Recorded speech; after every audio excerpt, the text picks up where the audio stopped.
If you think Claude sucks, GPT sucks, or AI is overhyped, there's a 90% chance the problem is not the model. It's you. I know that stings.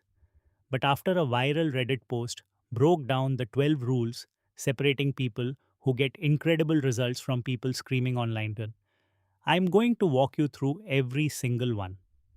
By the end of this video, you will know exactly why your AI output has been mid and the 11 specific habit shifts that take you from frustrated to dangerous.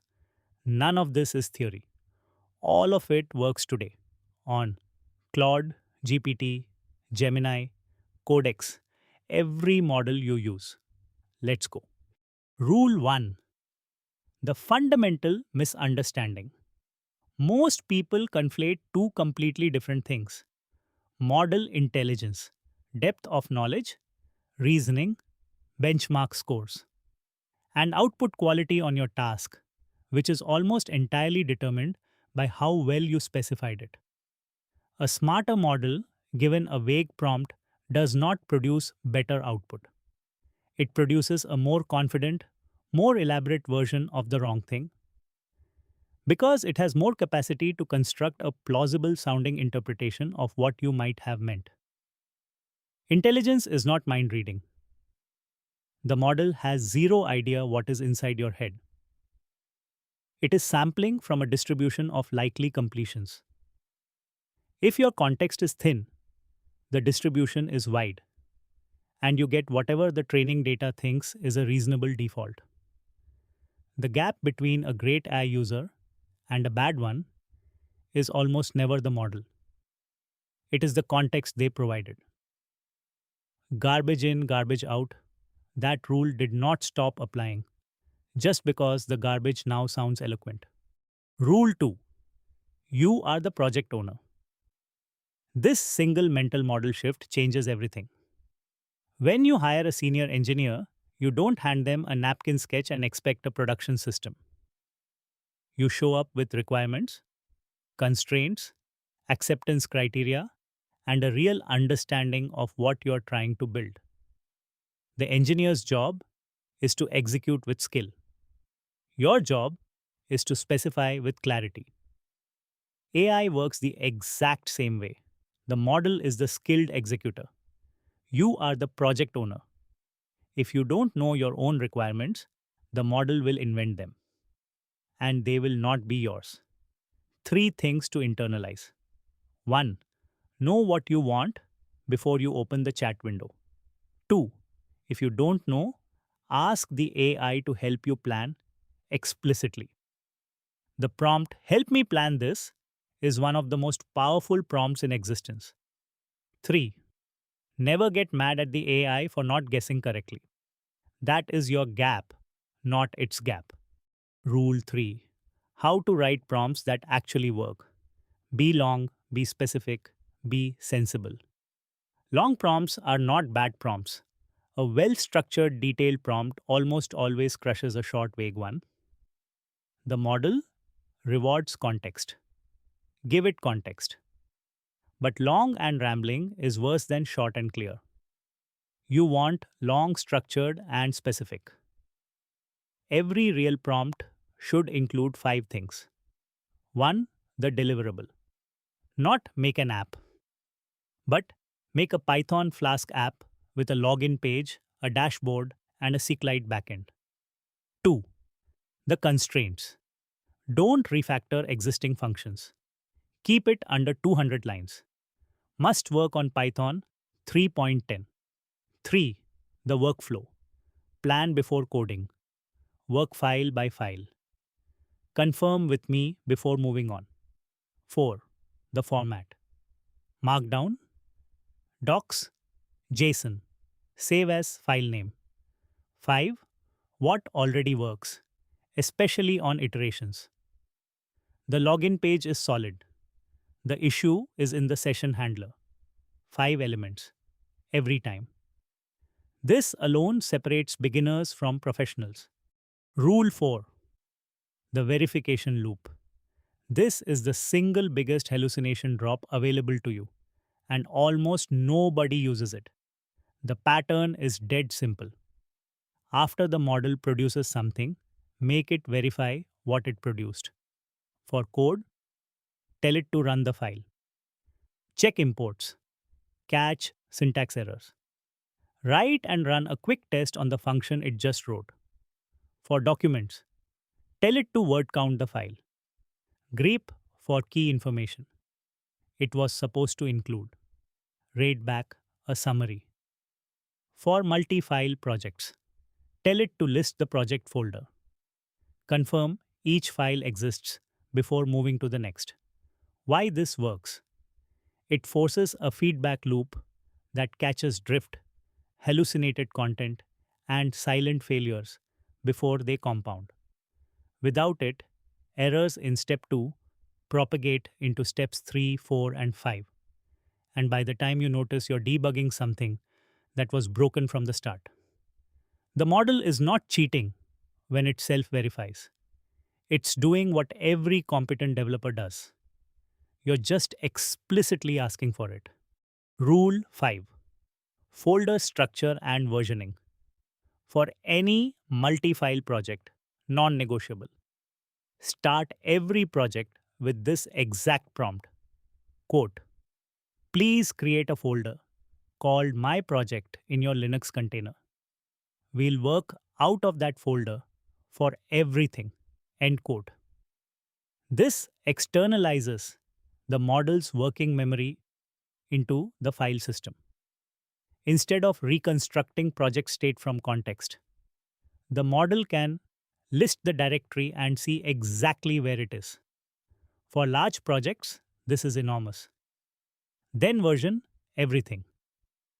Feature paths get FP1, FP2, FP3.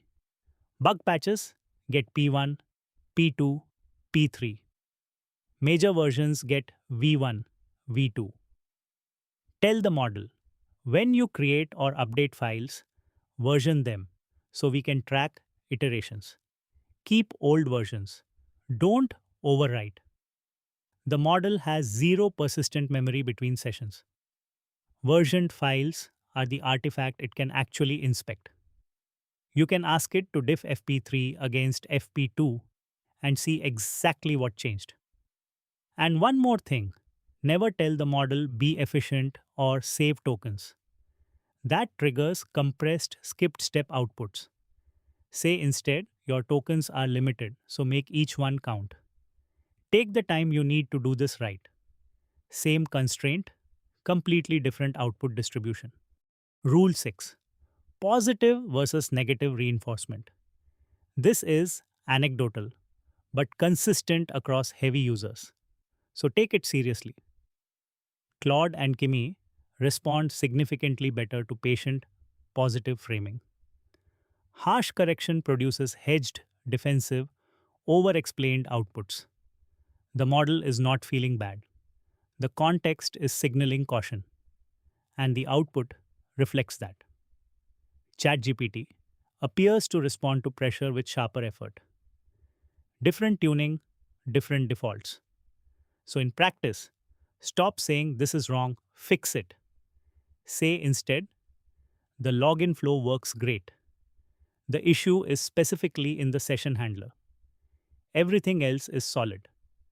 Stop saying that's not what I asked for. Try again. Say, close. The structure is right. The format needs to be JSON instead of plain text. Stop saying this is terrible, start over. Say, this isn't quite the direction I had in mind. Let me clarify. Anchoring the model to what works isn't politeness.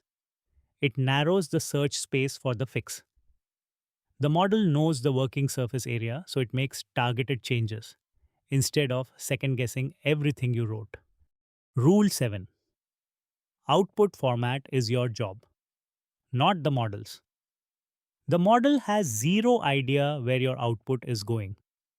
It does not know if you're pasting it into Notion, sending it as an email, compiling it as C++, publishing it as a Reddit post, attaching it to a client deliverable. That is project owner knowledge. You have to specify it. Documentation or notes say output as markdown. Client deliverable say create as a docx file. Structured data output as JSON. Code save as filename.extension. Multi-file project bundle into a zip and present for download. If you don't specify, the model picks a default. The default might not match your use case. It might output markdown when you needed plain text, or save a text file when you needed a docs. That isn't the model being wrong. That is you not specifying. One sentence at the end of your prompt eliminates this entire category of frustration. Rule 8: Why model panic happens and how to prevent it. Panic isn't a real technical term. These models don't experience pressure, but the behavior heavy users describe as panic is real and it has a clear mechanical cause. These models predict likely next tokens based on context. The output distribution is shaped by everything in the prompt. Ambiguous prompts produce a wide distribution: rambling, format drift, invented structure, hedging. High pressure framing: fast, quickly, be efficient. Optimizes for compressed outputs, skipped steps, assumed implementations. Negative framing activates cautious modes, over explanation, excessive caveats, defensive restructuring. Clear, constrained prompts produce a narrow distribution: stable, confident, structured outputs. Symptoms to watch for: sudden format changes, mid project, excessive hedging, files that are shorter than expected with implementation left as an exercise. The model apologizing and re explaining instead of just fixing. When you see those symptoms, the prompt context has drifted. Restate your constraints, confirm what's working, give the model a clean target. The panic disappears immediately. Rule 9: Benchmarks are mostly useless for real work. Benchmarks measure performance on clean, well defined, static problems with known correct answers. Real work is none of those things. Real work is ambiguous requirements that change mid session. Code bases with history, legacy decisions, weird edge cases. Documents that need to match a tone you haven't fully described. Research that needs synthesis across conflicting sources. Projects that span multiple sessions with evolving context. A benchmark tests whether a model can solve a math Olympiad problem. It does not test whether the model can hold project context for 2 hours, respond well to iterative feedback, make surgical changes without breaking surrounding code. Benchmark performance and real world collaboration quality are different capabilities.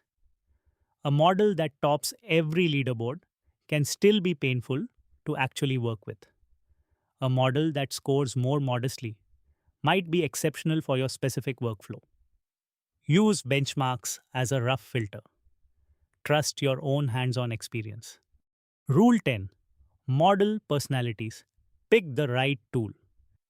These are real world generalizations from heavy users. Your mileage may vary. Claude and Kimi, the senior collaborators. Best for long projects, iterative work, complex code bases that need consistent style. They follow your lead. They build on what you've established. Underspecified prompts or harsh framing make them visibly worse. DeepSeek, the brilliant patcher. Technically exceptional. Insane at reworking and optimizing. But it has strong opinions and will refactor things you didn't ask it to touch. Use it when you're handing off ownership. Avoid it when you need surgical patches. Codex, the reliable journeyman. Solid, predictable, high mix of code quality and user interaction. Best for well defined coding tasks with clear scope. Reliability over brilliance. Gemini, the creative foundation builder. Extremely powerful for building from scratch, brainstorming, exploring design space. Loses precision on iterative error fixing. Best for first drafts of systems you'll refine elsewhere. The unfortunate reality, every model's output depends more on how you use it than on its raw capability. The best model for your task is the one you have actually learned to work with. Rule 11: Co development and co research. Start with a plan, not code. Ask the model to map the approach before writing anything. Establish the folder structure first. Work incrementally, one file, one function at a time. Confirm each step before the next. Anchor every iteration with what works. Maintain your own understanding. AI can write the code. You need to understand the architecture. For research, give it your frame. Ask for structure before synthesis. Challenge outputs. Verify specific claims independently. And Rule 12: the cheat sheet. Before you start, know what you want, specify the workflow, create a folder, establish versioning. In your prompt, deliverable, constraints, workflow, format, context. During the session, verify, run code before moving on, mention what works when reporting bugs. Tone, patient and specific over harsh and vague. Format, explicit, every time. So here's the truth: the people getting incredible results from AI aren't using secret prompts. They're showing up with clarity about what they want. That's it. Inspired by a viral post on r/Claude. Full credit to the original author. I distilled it, expanded it, and turned it into a complete cheat sheet PDF you can keep on your desk. Comment the word prompt below and I'll send it straight to you. 90% of people watching this haven't subscribed yet. If this video helped you in your AI journey, please subscribe and support the channel. All 4 of my Claude guides are linked in the description.